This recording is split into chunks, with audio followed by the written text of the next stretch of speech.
26 അല്ലെ, ആദം സന്തതികളെ. ആ ആദം എന്ന വലിയപ്പയുടെ മക്കളെ എന്നാണ്. ആദമിന് അബദ്ധം പിണഞ്ഞിരിക്കുന്നു, പിന്നീട് അതിൽ നിന്ന് മുക്തി നേടിയിട്ടുണ്ട്.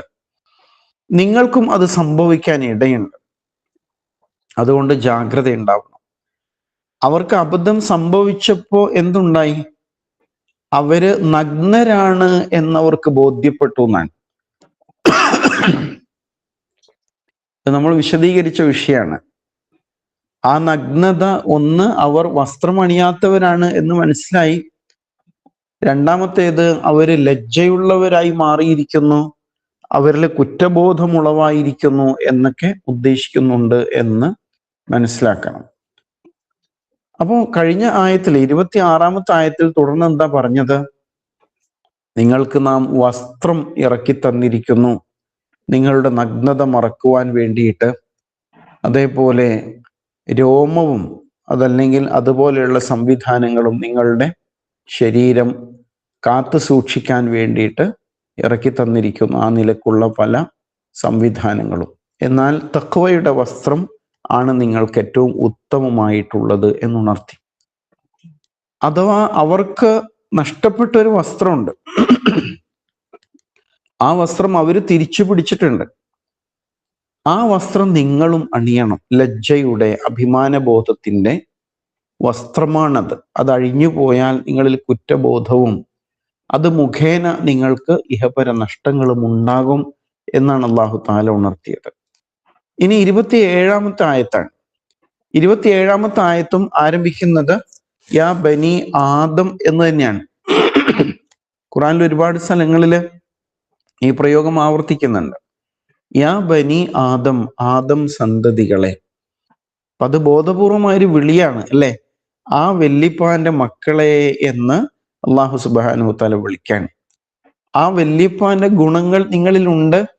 അതുപോലെ തന്നെ ആ വല്യപ്പാക്ക് സംഭവിച്ച അബദ്ധങ്ങൾ സംഭവിക്കാനുള്ള സാധ്യതയും നിങ്ങൾക്കുണ്ട് എന്നൊരു സൂചന അതിൽ വരുന്നുണ്ട്. ഇവിടെ എന്താ പറയുന്നത്? ലാ യഫ്തിനന്നകുമു ശൈത്താൻ, ലാ യഫ്തിനന്നകുമു ശൈത്താൻ എന്ന് പറഞ്ഞാണ് തുടങ്ങുന്നത്.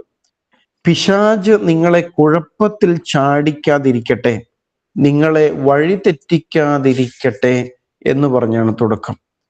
എന്നിട്ടോ ലാ യഫ്തിനന്നകുമു ശൈത്താൻ കമാ അഖറജ അബവൈകും മിനൽ ജന്ന. അന്ന് നടന്ന സംഭവം ഓർമ്മിപ്പിക്കുകയാണ്. കമാ പോലെ, അഖ്റജ പുറത്താക്കിയ പോലെ, അബവൈക്കും നിങ്ങളുടെ മാതാപിതാക്കളെ, മിനൽ ജന്ന സ്വർഗത്തിൽ നിന്ന് അവൻ പുറത്താക്കി. അവനാണ് അതിന്റെ കാരണക്കാരൻ അല്ലെ. യഥാർത്ഥത്തിൽ പുറത്താക്കിയത് ആരാ? അള്ളാഹു തന്നെയാണ്. ഇഹ്ബിതു ബഅലുക്കും ലിബഅലിൻ അദു, നിങ്ങൾ പരസ്പരം ശത്രുക്കളായിരിക്കുന്നു, അതുകൊണ്ട് ഇറങ്ങിപ്പോകൂ എന്ന് അള്ളാഹുവാണ് പറഞ്ഞത്. പക്ഷെ അതിന് നിമിത്തം പിശാചായതിനാൽ ഇവിടെയും പറയാണ് കമാ അഖ്റജ അബവൈക്കും മിനൽ ജന്ന, നിങ്ങളുടെ മാതാപിതാക്കൾ. അബവൈ എന്ന് പറയുമ്പോൾ അബ് പിതാവാണ്, ആബാ പിതാക്കളാണ്.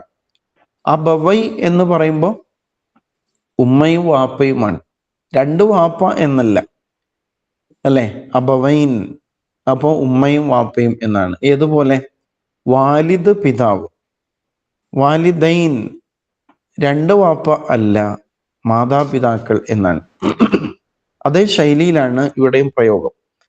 കമാ അഖ്റജ അബവൈക്കും മിനൽ ജന്ന. അതുകൊണ്ട് സൂക്ഷിക്കണം. എന്താ സംഭവിച്ചത്? അവർക്ക് രണ്ടുപേർക്കും യൻസിഉ അൻഹുമ, നസഅ യൻസിഉ വലിച്ചു ഊരിയെടുത്തു അവൻ, പിശാച് അഴിച്ചു കളഞ്ഞു, അൻഹുമ അവർ രണ്ടുപേരിൽ നിന്നും, ലിബാസഹുമ രണ്ടുപേരുടെയും വസ്ത്രങ്ങൾ, ലിയുരിയഹുമ മിൻ സൗആതിഹിമ, ലിയുരിയഹുമ അവന് വെളിപ്പെടുത്തി കാണിക്കാൻ വേണ്ടിയിട്ടാണ്, സൗആതിഹിമ അവരുടെ നഗ്നതകൾ പുറത്ത് കാണിക്കാൻ വേണ്ടിയിട്ട് പിശാച് അങ്ങനെ ചെയ്തിട്ടുണ്ട്. അതിനാൽ നിങ്ങൾക്കത് സംഭവിക്കരുത്. എന്നിട്ട് അള്ളാഹു പിശാചിനെ കുറിച്ച് പറയാണ്, ഇന്നഹു തീർച്ചയായും അവൻ, പിശാച് ഉണ്ടല്ലോ, യറാ അവൻ കാണുന്നുണ്ട്, കും നിങ്ങളെ, ഹുവ അവനും, വ ഖബീലുഹു അവന്റെ ഖബീലയും കാണുന്നുണ്ട്, അവന്റെ കൂട്ടരും. ഖബീൽ എന്ന് പറഞ്ഞാൽ ഗോത്രം, ബന്ധുക്കൾ എന്നൊക്കെയുള്ള അർത്ഥമാണ്. അവനും അവന്റെ കൂട്ടരും നിങ്ങളെ കാണുന്നുണ്ട്. മിൻ ഹൈസു ലാ തറൗനഹും, മിൻ ഹൈസു ഏതോ ഒരു അവസ്ഥയിൽ, ഏതവസ്ഥയിലാണ്? ലാ തറൗന നിങ്ങൾ കാണാത്ത അവസ്ഥയിൽ, ഹും അവരെ, നിങ്ങൾ അവരെ കാണാത്ത അവസ്ഥയിൽ അവർ നിങ്ങളെ കണ്ടുകൊണ്ടിരിക്കുന്നു. എന്ന് പറഞ്ഞാൽ സാധാരണഗതിയിൽ ഒരാൾ മറ്റേയാളെ കാണുമ്പോൾ അയാൾ ഇയാളെയും കാണും, അല്ലെ? നേർക്ക് നേരെയാകുമ്പോൾ. ഇതങ്ങനെയല്ല. നേർക്ക് നേരെ അല്ലാത്ത രൂപത്തിൽ, അദൃശ്യ രൂപത്തിലാണ് പിശാച് നിങ്ങളെ കണ്ടുകൊണ്ടിരിക്കുന്നത് എന്നാണ് പറയുന്നത്. എന്നിട്ട് അല്ലാഹു തആല വീണ്ടും പിശാചിനെ കുറിച്ച് പറയാം, ഇന്നാ ജഅൽന ശയാത്തീന, ഇന്നാ നിശ്ചയം നാം, ജഅൽന നാം ആക്കിയിരിക്കുന്നു, അശയാത്തീൻ പിശാചുക്കളെ, ഔലിയ മിത്രങ്ങളാക്കിയിരിക്കുന്നു. വലിയ ഔലിയ മിത്രം അല്ലെങ്കിൽ രക്ഷാധികാരി. ആരുടെ? ലില്ലദീന ലാ യുഅ്മിനൂൻ വിശ്വസിക്കാത്തവരുടെ, അഥവാ സത്യം സ്വീകരിക്കാൻ സമ്മതിക്കാത്തവരുടെ മിത്രങ്ങളാക്കിയിരിക്കുന്നു പിശാചിനെ എന്നുകൂടി ചേർത്ത് പറയാണ്. അപ്പൊ പിശാചിനെ കുറിച്ച് നല്ലൊരു ചിത്രം ഈ ആയത്തിൽ നമുക്ക് ലഭിക്കുന്നുണ്ട്. അതേപോലെ തന്നെ വളരെ ഗൗരവപ്പെട്ട ഒരു മുന്നറിയിപ്പും ലഭിക്കുന്നുണ്ട് എന്ന് മനസ്സിലാക്കാം. ഒന്നുകൂടി നമുക്ക് ആയത്ത് വിശകലനം ചെയ്തു പോകാം. യാ ബനി ആദം, നേരത്തെ നമ്മൾ സൂചിപ്പിച്ച പോലെ ബനി ആദം, ആദം സന്തതികളെ, മനുഷ്യ കുലമേ എന്നുള്ള ഒരു വിളിയാണ് അവിടെ നടക്കുന്നത്. മനുഷ്യ കുലമേ, യാ ബനി ആദം ലാ യഫ്തിനന്നകുമു ശൈത്താൻ. ഫിത്ന നമ്മൾ സാധാരണ പറയുന്ന ഒരു വാക്കാണ്. കുഴപ്പമുണ്ടാക്കുക, നാശമുണ്ടാക്കുക, പീഡിപ്പിക്കുക, അതുപോലെ തന്നെ ആശയക്കുഴപ്പത്തിലകപ്പെടുത്തുക, ധർമ്മസങ്കടത്തിലകപ്പെടുത്തുക. ഇതൊക്കെയും ഫിത്ന എന്ന വാക്കുകൊണ്ട് ഉദ്ദേശിക്കപ്പെടുന്നത്. പരീക്ഷിക്കുക, ഇങ്ങനെയൊക്കെയുള്ള ഒരുപാട് ആശയങ്ങൾ അതിൽ വരുന്നുണ്ട്. അപ്പോൾ ലാ യഫ്തിനന്നക്കും എന്ന് പറയുമ്പോൾ നിങ്ങളെ ദൈവമാർഗത്തിൽ നിന്ന് അശ്രദ്ധമാക്കാതിരിക്കട്ടെ. ഇവിടെ കുഴപ്പത്തിലകപ്പെടുത്തുക എന്ന് പറഞ്ഞാൽ അതാണല്ലോ ഉദ്ദേശം, വേറെ കുഴപ്പങ്ങളല്ല. അരാജകത്വം എന്ന ഉദ്ദേശത്തിലൊക്കെ ഖുർആൻ ആ വാക്ക് ഉപയോഗിച്ചിട്ടുണ്ട്. ഹത്താ ലാ തകൂന ഫിത്ന, ഒരു രാജ്യ തലത്തിലാണെങ്കിൽ ഫിത്ന എന്നത് അരാജകത്വം എന്ന ആശയത്തിലാണ് ഉപയോഗിക്കുക. അപ്പൊ ലാ യഫ്തിനന്നക്കും ഉറപ്പിച്ചു പറയുന്നുണ്ട്. ലാ യഫ്തിനു, അത് കഴിഞ്ഞിട്ട് പിന്നെ ശബ്ദുള്ള നൂനുണ്ടല്ലോ. അപ്പൊ തീർച്ചയായും ലാ യഫ്തിനന്നകുമു ശൈത്താൻ, പിശാച് നിങ്ങളെ കുഴപ്പത്തിൽ അകപ്പെടുത്താതിരിക്കട്ടെ. കമാ അഖ്റജ അബവൈക്കും മിനൽ ജന്ന. അത് പെട്ടെന്ന് നമുക്ക് മനസ്സിലാകാൻ വേണ്ടിയിട്ട് പറയാണ്, നിങ്ങളുടെ പൂർവ മാതാപിതാക്കളെ സ്വർഗത്തിൽ നിന്ന് പുറത്താക്കിയതുപോലെ. അപ്പൊ പിശാചിന്റെ പിന്നാലെ നടന്നാൽ എന്താകും? ഈമാൻ നഷ്ടപ്പെടും, വിശുദ്ധി നഷ്ടപ്പെടും. അങ്ങനെ നിങ്ങൾ സ്വർഗത്തിൽ നിന്ന് പുറത്താകാനുള്ള കാരണമായിട്ട് അത് മാറും എന്നാണ് അല്ലാഹു സുബ്ഹാനഹു തആല ഇവിടെ ചേർത്ത് പറയുന്നത്. അപ്പൊ പെട്ടെന്ന് നമുക്ക് മനസ്സിലായി ആ സംഭവം പൊതുവെ അറിയപ്പെടുന്നതാണ് എന്ന ഒരു സൂചനയാണ് അതിൽ നമുക്ക് ലഭിക്കുന്നത്. കമാ അഖ്റജ അബവൈക്കും മിനൽ ജന്ന. ഇപ്പൊ നേരത്തെ വിശദീകരിച്ച് കഴിഞ്ഞല്ലോ. എന്നിട്ട് പറയണം അവർക്ക് എന്താ സംഭവിച്ചത്. അത് മുഖേന യൻസിഉ അൻഹുമ ലിബാസഹുമ, അവർക്ക് അവരുടെ വസ്ത്രം നീങ്ങിപ്പോയതായിട്ട് അനുഭവപ്പെട്ടു. ലിയുരിയഹുമ സൗആതിഹിമ, അവരുടെ നഗ്നത വെളിപ്പെടുത്താൻ വേണ്ടിയിട്ട് പിശാച് ചെയ്തു വെച്ച പണിയാണത് എന്നാണ് പറഞ്ഞത്. എന്നിട്ട് പറയാണ് ഇന്നഹു, നിശ്ചയം അവൻ, ആ പിശാച്, യറാക്കും അവൻ നിങ്ങളെ കാണുന്നുണ്ട്. ഹുവ അവനും, വ ഖബീലുഹു അവന്റെ ആൾക്കാരും അവന്റെ കൂട്ടരും അവന്റെ ഗോത്രവും ഒക്കെ, മിൻ ഹൈസു ലാ തറൗനഹും നിങ്ങൾക്ക് അവരെ കാണാൻ കഴിയാത്ത വിധത്തിൽ എന്നാ പറഞ്ഞത്. അപ്പൊ പിശാചിനെ കുറിച്ച് നമ്മൾ വീണ്ടും ചിന്തിക്കണം, അല്ലെ? പിശാച് അടിസ്ഥാനപരമായി ഏത് ഗണത്തിൽപ്പെട്ടവനാണ്? കാന മിനൽ ജിന്നി ഫഫസഖ അൻ അംരി റബ്ബി. സൂറത്തുൽ കഹ്ഫില് അള്ളാഹു അത് വെളിപ്പെടുത്തിയിട്ടുണ്ട്. അടിസ്ഥാനപരമായി പിശാച് ജിന്ന് വർഗത്തിൽപ്പെട്ടവനാണ്. കാന മിനൽ ജിന്ന്. അപ്പൊ ജിന്ന് എന്ന വാക്കിന്റെ അർത്ഥം തന്നെ എന്താ? അഗോചരം എന്നാണ്. ദൃഷ്ടിക്ക് കണ്ണുകൊണ്ട് കാണാൻ കഴിയാത്തത് എന്നാണ് വാക്കിന്റെ തന്നെ അർത്ഥം. അതേസമയം ഇൻസ് ഉണ്ടല്ലോ, മനുഷ്യൻ, ആ വാക്കിന്റെ അടിസ്ഥാന അർത്ഥം കാണാൻ കഴിയുന്നവെന്നാണ്. മനുഷ്യർക്ക് പരസ്പരം കാണാൻ കഴിയുന്നുണ്ടല്ലോ. പക്ഷെ മനുഷ്യന്റെ കണ്ണുകൊണ്ട് ജിന്നിനെ നേരിട്ട് കാണാൻ കഴിയുന്നില്ല എന്നുള്ളതാണ്. അള്ളാഹു സുബ്ഹാനഹു തആല ഒരാൾക്ക് കാണിച്ചു കൊടുക്കാൻ തീരുമാനിച്ചാൽ കാണും, അല്ലെ? പ്രവാചകന്മാർക്ക് ഒക്കെ അള്ളാഹു തആല അങ്ങനെ കാണിച്ചു കൊടുത്തിട്ടുണ്ടാവും. അപ്പൊ സാധാരണഗതിയിൽ നമുക്ക് കാണാൻ കഴിയുന്നില്ല. മലക്കിന്റെയും അവസ്ഥ അത് തന്നെയാണല്ലോ. മലക്കിനെ മലക്കായിട്ട് കാണാൻ ഏതായാലും നമുക്ക് സാധ്യമല്ല. പ്രവാചകന്മാർക്ക് അത് കഴിഞ്ഞിട്ടുണ്ട്, അള്ളാഹു കാണിച്ചു കൊടുത്തിട്ടുണ്ട്. അപ്പൊ ജിന്നിനെ മനുഷ്യനെ കാണാൻ കഴിയുന്നില്ല. ആ ഒരു ആശയം ഇതിൽ വരുന്നു. ഇന്നഹു യറാക്കും, അതേ സമയത്ത് അവൻ നിങ്ങളെ കാണുന്നുണ്ട്, അവൻ നിങ്ങളെ കാണുന്നു. ഹുവ വ ഖബീലുഹു, അവനും അവന്റെ കൂട്ടരും കാണുന്നു. മിൻ ഹൈസു ലാ തറൗനഹും, നിങ്ങൾക്ക് അങ്ങോട്ട് കാണാൻ കഴിയാത്ത വിധത്തിൽ. നമുക്ക് കാണാൻ കഴിയില്ല, പക്ഷേ അവര് നമ്മളെ കണ്ടുകൊണ്ടിരിക്കുന്നുണ്ട്. അങ്ങനെയാണ് പിശാചിനെ അള്ളാഹു സംവിധാനിച്ചത്. അതെന്തിനായിരിക്കും? അത് ആ പരീക്ഷണത്തിന്റെ ശക്തി വർദ്ധിപ്പിക്കാൻ കൂടിയാണ്, അല്ലേ? അങ്ങനെയാണത്. ഇപ്പോ CCTV ക്യാമറ ഉണ്ട്. ഇപ്പൊ നിങ്ങൾ ക്യാമറ കണ്ണുകളിലാണ് എന്ന് പറയുമ്പോൾ നമ്മളിങ്ങനെ നോക്കി, ക്യാമറ ഉണ്ടല്ലേ, ഇപ്പൊ ഒന്ന് ജാഗ്രതയായി. അതേ സമയത്ത് അങ്ങനെ ഒരു ബോർഡ് വെക്കാതെയാണ് ക്യാമറ വെച്ചതെങ്കിലോ ആ പരീക്ഷണം ഒന്നുകൂടി കനമുള്ളതായിരിക്കും, അല്ലെ? നമ്മൾ വളരെ കൂളായിട്ട് പെരുമാറുന്നു, പക്ഷെ ക്യാമറയിൽ സംഗതിയൊക്കെ ഒപ്പിയെടുത്തിട്ടുണ്ട് എന്ന് പറയും പോലെ ശരിക്കും അള്ളാഹു തആല കാണാത്ത വിധത്തിലാണ് പിശാചിനെ സംവിധാനിച്ചത്. അത് ആ പരീക്ഷണത്തിന്റെ ഗാഢത വർദ്ധിപ്പിക്കുന്നുണ്ട്. ഇതുപോലെ അള്ളാഹുവേയും കാണാൻ കഴിയുന്നില്ലല്ലോ, അല്ലെ? അള്ളാഹുവെ കാണാൻ കഴിയാത്തത് അവനെ നമ്മുടെ നഗ്നനേത്രങ്ങൾ കൊണ്ട് ഈ ലോകത്ത് വെച്ച് ഉൾക്കൊള്ളാൻ തന്നെ കഴിയില്ല എന്നുള്ളതാണ്.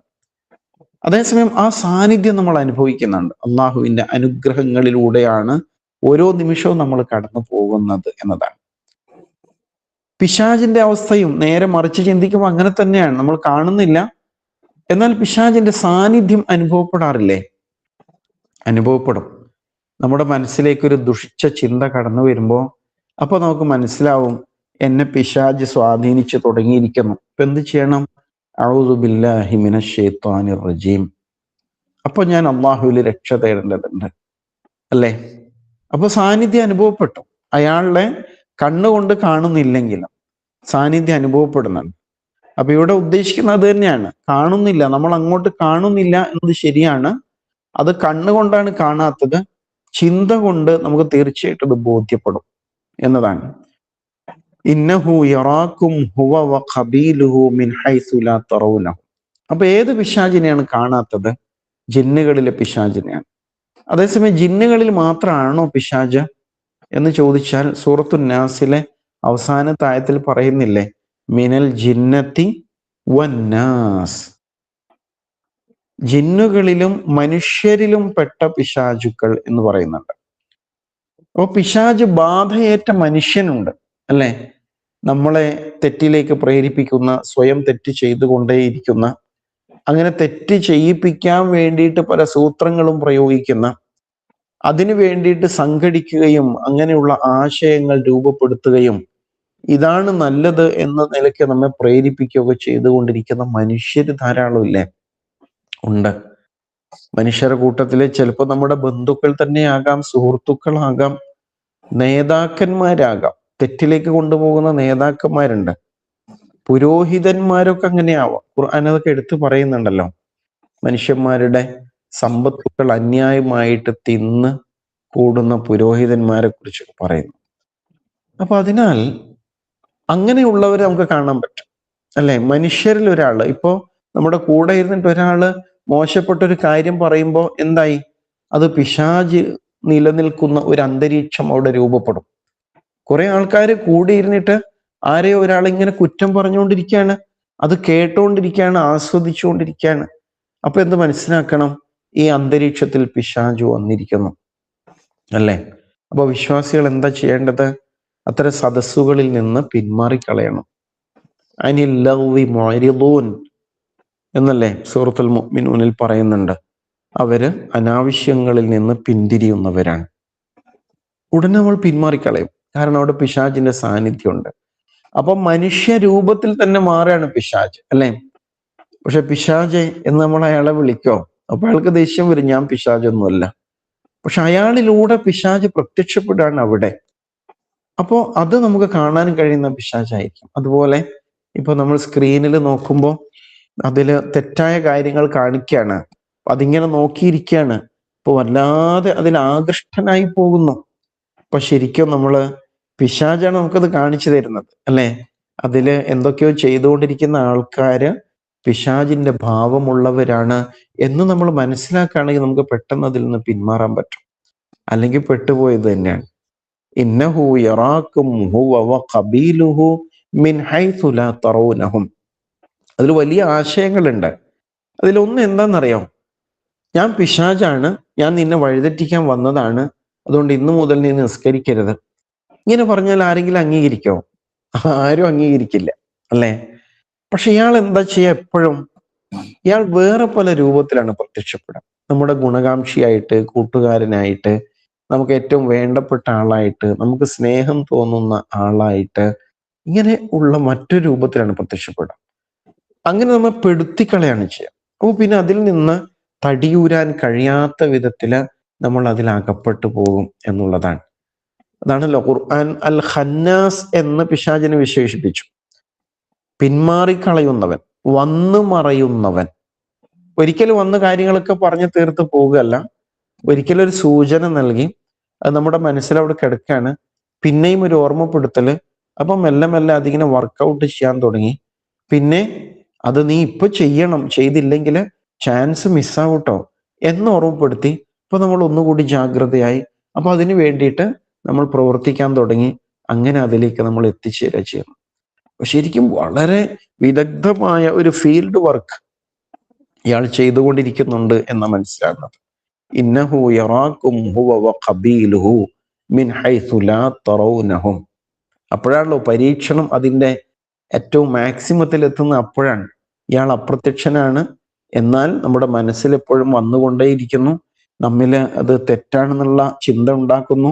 പക്ഷേ എന്നാലും അത് ആസ്വദിച്ചില്ലെങ്കിൽ മിസ്സാകും. അതുകൊണ്ട് ഉടനെ അതിനുവേണ്ടി വർക്കൗട്ട് ചെയ്യണം എന്ന നിലയ്ക്ക് മറുവശത്ത് സമ്മർദ്ദം ഉണ്ടാകുന്നു. അങ്ങനെ ഒരു വടംവലി ഉണ്ടാകുന്നു. ഒടുവിൽ നമ്മൾ ഒരുപക്ഷെ പിശാചിന് വഴിപ്പെടുന്നു, അതല്ലെങ്കിൽ പിടിയിൽ നിന്ന് രക്ഷപ്പെടുന്നു. രണ്ടിന് സാധ്യതയുണ്ട്, അല്ലെ? ഒരാളുടെ മാനസികാവസ്ഥ അനുസരിച്ച്. ഇന്നഹു യറാക്കും ഹുവ വഖബീലുഹു മിൻ ഹൈഥു ലാ തറൗനഹും. പിന്നെ ഒരു ചോദ്യമുള്ളത് ഖബീലിനെ കുറിച്ചാണ്. ഖബീൽ എന്ന് പറയുമ്പോൾ അയാളുടെ ഗോത്രം, അല്ലെങ്കിൽ ബന്ധുക്കൾ, അല്ലെങ്കിൽ അവന്റെ കൂട്ടുകാർ എന്നൊക്കെയുള്ള ആശയമാണ് ഖബീൽ. സാധാരണ ഖബീല താ ചേർത്തിട്ടാണ് ഉണ്ടാകുക. അത് തന്നെയാണ് ഇവിടെ ഖബീൽ എന്ന് പറയുമ്പോഴും ഉദ്ദേശിക്കുന്നത്. അപ്പോൾ പിശാചിന് അവനെ പോലെ തന്നെ കാണാൻ കഴിയാത്ത സഹായികളും പരിവാരങ്ങളും ഉണ്ട് എന്ന് മനസ്സിലാവുന്നു. കാണാൻ കഴിയുന്നവരാണ് മനുഷ്യരിലെ പിശാചുക്കൾ, അല്ലെ? കാണാൻ കഴിയാത്തത് അവന്റെ തന്നെ കൂട്ടത്തിലുള്ളവരാണ് എന്ന് മനസ്സിലാവുന്നത്. അപ്പോൾ പിശാച് എങ്ങനെയാണ് അന്ത്യനാൾ വരെ നിലനിൽക്കുക എന്നൊക്കെ പലരും ചോദിക്കാറുണ്ട്. അവന് മക്കളുണ്ടോ, ഇണയുണ്ടോ, തുണയുണ്ടോ? ഉണ്ടാകാം എന്ന് മനസ്സിലാക്കണം. അപ്പൊ ജിന്നുകൾ അന്ത്യനാൾ വരെ നിലനിൽക്കുന്നുണ്ട്. ആ ജിന്നുകൾ മരിക്കുമോ? മരിക്കുമല്ലോ. കുല്ലുമൻ അലൈഹ ഫാൻ, എല്ലാം നശിച്ചു പോകുന്നതാണ്. മനുഷ്യരുടെ മരണം പോലെയാണോ അവരുടേത് എന്ന് നമുക്കറിയില്ല. കാരണം അവർക്ക് പദാർത്ഥപരമായ നമ്മുടേത് പോലുള്ള അസ്തിത്വമില്ല. നമ്മുടെ ശരീരത്തിൽ മാംസവും മജ്ജയും തൊലിയും എല്ലും എല്ലാം ഉണ്ടല്ലോ. ആ ഒരു അവസ്ഥയിൽ അവർ മറ്റൊരവസ്ഥയിലാണ്. ഇപ്പൊ തീ കത്തുന്നു, പക്ഷേ തീ എന്താവും? പെട്ടെന്ന് അണഞ്ഞു പോകും, അത് അപ്രത്യക്ഷമാകും, അല്ലെ? എന്ന് പറയും പോലെ അതിൻ്റെ ആ ഒരു അവസ്ഥ ഇല്ലാതെയാകുന്ന സാഹചര്യവും ഉണ്ടാകാം. പക്ഷെ പൂർണ്ണമായും ഇല്ലാതെ ആവില്ല. അന്ത്യനാൾ വരെ പിശാച് നിലനിൽക്കുന്നുണ്ട്. ഇപ്പോൾ ജിന്നിനെ സൃഷ്ടിച്ചത് തീ കൊണ്ടാണ് എന്നല്ലേ? അതുകൊണ്ട് തന്നെ അതിന് ആ ഒരു നിലക്ക് നമുക്ക് കാണാൻ പറ്റും. അപ്പൊ അത് നിലനിൽക്കുന്നുണ്ട്. അപ്പൊ അതിന് അതിൻ്റെതായ ഒരു ഖബീല, ഒരു ഗോത്ര സംവിധാനം, അത് അന്ത്യനാൾ വരെ നിലനിൽക്കാനുള്ള പിന്നെ പെറ്റുപെരുകലും വംശങ്ങൾ വ്യാപനവും ഒക്കെ അതിലൂടെ ഉദ്ദേശിക്കപ്പെടുന്നുണ്ട് എന്ന് മനസ്സിലാക്കാവുന്നതാണ്. അപ്പൊ അവര് ഇണചേരുന്നുണ്ടാകാം, അതുപോലെ അവരില് സന്താനങ്ങൾ ഉണ്ടായിക്കൊണ്ടിരിക്കുന്നുണ്ടാകാം. ഹുവ വ ഖബീലുഹു എന്ന പ്രയോഗത്തിൽ അതുണ്ട്. അപ്പൊ അത് ഒരു നെറ്റ്വർക്കാണ്, ലോകതലത്തിൽ പ്രവർത്തിച്ചു കൊണ്ടേയിരിക്കുന്ന ഒരു നെറ്റ്വർക്കായിട്ട് നിലനിൽക്കുന്നു എന്നാണ് സൂചിപ്പിക്കുന്നത്. അതാണ് ലോകതലത്തിൽ തന്നെ പ്രശ്നങ്ങൾ സൃഷ്ടിച്ചുകൊണ്ടിരിക്കുന്നത്, അല്ലേ? നമ്മള് ഇസ്രയേലും ഫലസ്തീനും തമ്മിൽ ആലോചിക്കുമ്പോൾ അത് കേവലം നെതന്യാഹുവും അതുപോലെ ഹമാസും തമ്മിലുള്ള ഒരു വിഷയമാണോ? അല്ല. സത്യവും അസത്യവും തമ്മിലുള്ള സംഘട്ടനമാണ്. അള്ളാഹുവിന്റെ പക്ഷവും പിശാചിന്റെ പക്ഷവും തമ്മിലാണ് സംഘട്ടനത്തിൽ ഏർപ്പെടുന്നത്. ലോകതലത്തിൽ തന്നെ ഏത് സംഭവം എടുത്തു നോക്കിയാലും അങ്ങനെ തന്നെയാണ് സംഭവിക്കുന്നത് എന്നുള്ളതാണ്. പിന്നില് പ്രവർത്തിക്കുന്നത് പിശാചായിരിക്കും, തിന്മ ചെയ്യിപ്പിക്കാൻ വേണ്ടിയിട്ട് എന്ന് മനസ്സിലാക്കണം. തുടർന്ന് പറയുന്നുണ്ട്, ഇന്നാ ജാൽന ശയാത്തീൻ, നിശ്ചയം നാം പിശാചുക്കളെ നിശ്ചയിച്ചിരിക്കുന്നു, ഔലിയാ, മിത്രങ്ങളായിട്ട്, കൈകാര്യകർത്താക്കളായിട്ട്. ആരുടെ? ലില്ലദീന, ഒരു വിഭാഗത്തിന്റെ, ലാ യുഅ്മിനൂൻ, ദൈവവിശ്വാസമില്ലാത്ത വിഭാഗത്തിന്റെ ഔലിയാക്കളായിട്ട് നിശ്ചയിച്ചിരിക്കുന്നു എന്നാ പറഞ്ഞത്. അവർക്ക് വലിയ അവനാണ് എന്നാണ് അല്ലാഹു സുബ്ഹാനഹു തആല അവിടെ സൂചിപ്പിക്കുന്നത് എന്ന് കാണാം. സൂറ അൽ ബഖറയില് ഇങ്ങനെ പറയുന്നുണ്ടല്ലോ, അല്ലാഹു വലിയുല്ലദീന അമനു, അള്ളാഹുവാണ് സത്യവിശ്വാസികളുടെ വലിയ. അവൻ എന്ത് ചെയ്യും? മനുഷ്യരെ ഇരുട്ടുകളിൽ നിന്ന് വെളിച്ചത്തിലേക്ക്, യുഖ്രിജുഹും മിനദ്ദുലുമാതി ഇലന്നൂർ, ഇരുട്ടുകളിൽ നിന്ന് വെളിച്ചത്തിലേക്ക് കൊണ്ടുവരും. വല്ലദീന കഫറു ഔലിയാഉഹുമുത് താഗൂത്ത്, സത്യനിഷേധികളോ അവരുടെ കൂട്ടാളികൾ ആരാണ്? ദൈവേതരന്മാരായ, അള്ളാഹു അല്ലാത്ത ദുശക്തികളാണ് അവരുടെ കൂട്ടാളികൾ. യുഖ്രിജൂനഹും മിനന്നൂരി ഇലദ്ദുലുമാത്, അവരെന്ത് ചെയ്യും? ഈ മനുഷ്യരെ വെളിച്ചത്തിൽ നിന്ന് ഇരുട്ടുകളിലേക്കാണ് കൊണ്ടുപോകുന്നത് എന്ന് പറയുന്നുണ്ട്. ആ ഒരു അവസ്ഥയാണ് വലിയ എന്നതുകൊണ്ട് ഉദ്ദേശിക്കുന്നത്. അവരെ വഴി നടത്തുന്നത്, അവർക്ക് മാർഗനിർദ്ദേശങ്ങൾ നൽകുന്നത് എല്ലാം പിശാചുക്കളാണ്, തിന്മയുടെ കൂട്ടാളികളാണ് എന്ന് അല്ലാഹു തആല ചേർത്ത് പറയാൻ. അപ്പൊ വളരെ ഗൗരവമുള്ള ഒരു വസിയത്താണിത് മനുഷ്യകുലത്തോട്. നിങ്ങളുടെ വാപ്പാക്ക് പറ്റിയ അബദ്ധം നിങ്ങൾക്ക് പറ്റരുത് എന്ന് പറഞ്ഞത്, അല്ലേ? അപ്പൊ അതിനാൽ ജീവിതത്തിലുടനീളം കാത്തു സൂക്ഷിക്കേണ്ട ഗൗരവതരമായ വിഷയമാണത് എന്ന് മനസ്സിലാക്കണം. ഇനി 28-ാമത്തെ ആയത്തും ഇതിന്റെ തുടർച്ച തന്നെയാണ്. എന്ന് പറഞ്ഞാൽ, പിശാചിന്റെ വലയിൽ അകപ്പെടുന്ന അവിശ്വാസികളായ ആൾക്കൂട്ടമുണ്ടല്ലോ. അവിശ്വാസികൾ എന്ന് പറയുമ്പോൾ മുസ്ലിം സമുദായത്തിൽ പെടാത്ത എന്ന നിലക്കല്ല മനസ്സിലാക്കേണ്ടത്. പിശാചിന്റെ വഴിയിൽ പെടുന്നവരൊക്കെയും വിശ്വാസപരമായി ദൗർബല്യം സംഭവിക്കുന്നവരാണ്. അവര് എങ്ങനെയാണ് അതിനെ സമീപിക്കുന്നത്? അവരതിനെന്ത് ന്യായവാദങ്ങളാണ് ഉന്നയിക്കുക? പിശാചിന്റെ വലയിൽ അകപ്പെടുമ്പോൾ അതിൽ നിന്ന് രക്ഷപ്പെടാൻ ശ്രമിക്കുമോ, അതല്ലെങ്കിൽ അത് തന്നെ ന്യായീകരിച്ച് അതിന്റെ പിന്നാലെ സഞ്ചരിക്കുമോ? അതാണ് 28. وَإِذَا فَعَلُوا فَاحِشَةً قَالُوا وَجَدْنَا عَلَيْهَا آبَاءَنَا قالوا وجدنا عليها آباءنا والله أمرنا بها قل إن الله لا يأمر بالفحشاء أتقولون على الله ما لا تعلمون. അർത്ഥം ശ്രദ്ധിക്കാം. കുൽ, പറയൂ പ്രവാചക.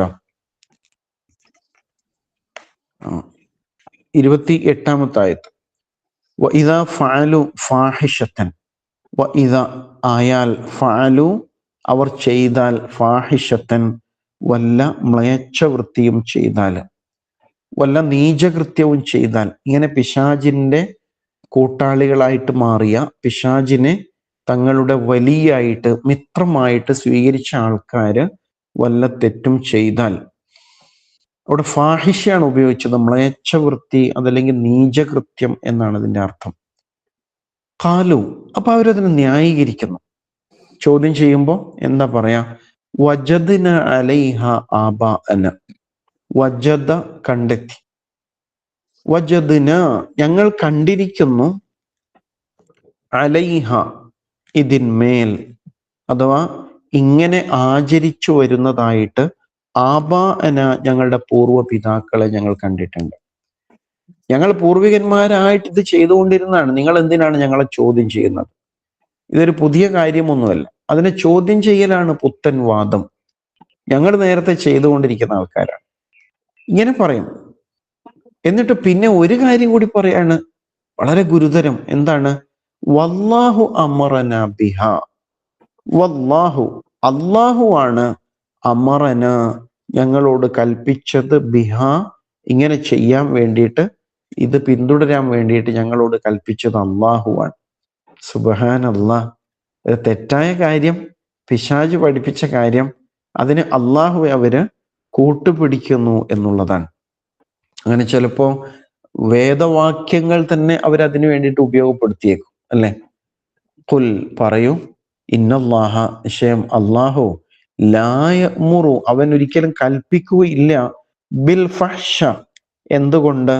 അവൻ മഹാപാപങ്ങൾ, നീചകൃത്യങ്ങൾ, മ്ലേച്ഛതകൾ ഒരിക്കലും അവൻ കൽപ്പിക്കുകയില്ലല്ലോ. അത്തഖൂലൂൻ, നിങ്ങൾ പറയാണോ, നിങ്ങൾ ആരോപിക്കാണോ, അലല്ലാഹ്, അള്ളാഹുവിന്റെ മേല്, മാ, ഒന്ന്, ലാ തഅലമൂൻ, നിങ്ങൾക്ക് അറിഞ്ഞുകൂടാത്തത് നിങ്ങൾ അള്ളാഹുവിന്റെ മേൽ ആരോപിക്കുകയാണോ? അള്ളാഹു ചോദിക്കാൻ. എത്ര ഗുരുതരാണല്ലേ കാര്യം. ഇദാ ഫഅലു ഫാഹിഷത്തൻ, അവര് എന്തെങ്കിലും ഒരു മ്ലേച്ഛവൃത്തി ചെയ്താൽ, ഖാലു വജദ്ന അലൈഹ ആബാഅന, ഞങ്ങൾ ഞങ്ങളുടെ പൂർവിക പിതാക്കളെ ഇങ്ങനെ കണ്ടിട്ടുണ്ട് എന്നായിരിക്കും അപ്പൊ അവര് വിളിച്ചു പറയുന്നത് എന്നാണ് ഇങ്ങനെ പറയുന്നത്. അപ്പൊ സാധാരണഗതിയിൽ നമ്മൾ പേടിച്ചു, ഇങ്ങനെയൊക്കെ പറയാൻ പാടുണ്ടോ? പക്ഷെ ശ്രദ്ധിച്ചു നോക്കിയാല് ഇപ്പൊ സമൂഹത്തില് അന്ധവിശ്വാസ അനാചാരങ്ങളുമായി നടക്കുന്നവര് എത്ര കൂളായിട്ടാണ് അതിനെ ന്യായീകരിച്ച് പറയാം, അല്ലെ? അള്ളാഹു അല്ലാത്തവരെ വിളിച്ചു പ്രാർത്ഥിക്കുക, സഹായം തേടുക, ഇത്തരം കാര്യങ്ങൾക്കൊക്കെ അവർക്ക് അവരുടേതായ ന്യായങ്ങൾ ഉണ്ടാവും. കേട്ടാൽ നമ്മൾ തന്നെ സ്തംഭിച്ചു നിന്നു പോകും. അങ്ങനെയാണ്. അള്ളാഹുവോട് ചേർത്താണ് ന്യായം പറയാം. ലാ ഇലാഹ ഇല്ലല്ലാഹ്, അള്ളാഹു അല്ലാതെ ഇലാഹില്ല എന്ന് പഠിപ്പിച്ച അതേ ഖുർആനിൽ നിന്ന് അവർ തെളിവ് കണ്ടെത്തുന്നു എന്നുള്ളതാണ്. വല്ലാത്ത അത്ഭുതമാണത്. അപ്പൊ ഈ നിലക്ക് വാദിച്ചു കളയും. വജദ്ന അലൈഹ ആബാഅന, അതിനവര് മുൻഗാമികളെയാണ് എപ്പോഴും ന്യായമായിട്ട് പറയാം. അപ്പൊ ഇവിടെ അള്ളാഹു എന്താ പറഞ്ഞത്? നിങ്ങൾ നിങ്ങളുടെ വല്യപ്പാക്ക് സംഭവിച്ച അബദ്ധം നിങ്ങൾക്ക് സംഭവിക്കാതിരിക്കാൻ വേണ്ടിയിട്ട് ശ്രദ്ധിക്കണം എന്നല്ലേ പറഞ്ഞത്. അപ്പൊ വാപ്പമാരാണ് എന്ന് കരുതിയിട്ട് എന്ത് ചെയ്താലും നമുക്ക് സ്വീകരിക്കാമോ? പാടില്ല. അപ്പൊ ആ വല്യപ്പയിൽ നന്മകളുണ്ട്. എന്താണ്? തെറ്റ് സംഭവിച്ചപ്പോൾ തൗബ ചെയ്തു. അപ്പൊ അത് നമുക്കുള്ള വലിയൊരു പാഠമാണ്. നല്ല വല്യപ്പയാണ്, ആ തെറ്റിൽ ഉറച്ചു നിന്നില്ലല്ലോ, മറിച്ച് അതിൽ നിന്ന് പശ്ചാത്തപിച്ച് മടങ്ങിയിട്ടാണ്. അതേസമയം വല്യപ്പ സ്വർഗത്തിൽ നിന്ന് പുറത്താവാൻ നിമിത്തമായ കാരണം അത് നിങ്ങൾക്ക് സംഭവിക്കരുതെന്ന് പറഞ്ഞിട്ടുണ്ട്. അത് പറയുമ്പോ, ഞങ്ങളുടെ വല്യപ്പ നരകത്തിലാണെന്നാണോ പറയുന്നത്? എങ്കിൽ ഞങ്ങളും നരകത്തിലേക്ക് പോകും. ഇങ്ങനെ വാദിച്ചു കളയാണ് ആൾക്കാർ, അല്ലെ? മാ വജദ്ന അലൈഹ ആബാഅന, മാ അൽഫൈന അലൈഹി ആബാഅന, ഇങ്ങനെയൊക്കെ ഖുർആൻ ഈ വിഷയം പറയുന്നുണ്ട്. അന്ധമായ വിധേയത്വവും അനുകരണ ഭ്രമവും മനുഷ്യൻ അങ്ങനെയൊക്കെ ആക്കും. വല്ലാഹു അമറന ബിഹ, നേരത്തെ പറഞ്ഞല്ലോ, അള്ളാഹുവാണ് ഞങ്ങളോട് ഇത് കൽപ്പിച്ചത്, അല്ലെങ്കിൽ ഞങ്ങൾക്ക് ഇങ്ങനെ ചെയ്യാൻ പറ്റോ? അതുമായി ബന്ധപ്പെട്ട പലതും പിന്നെ അവർ പെരുപ്പിച്ച് പറയും.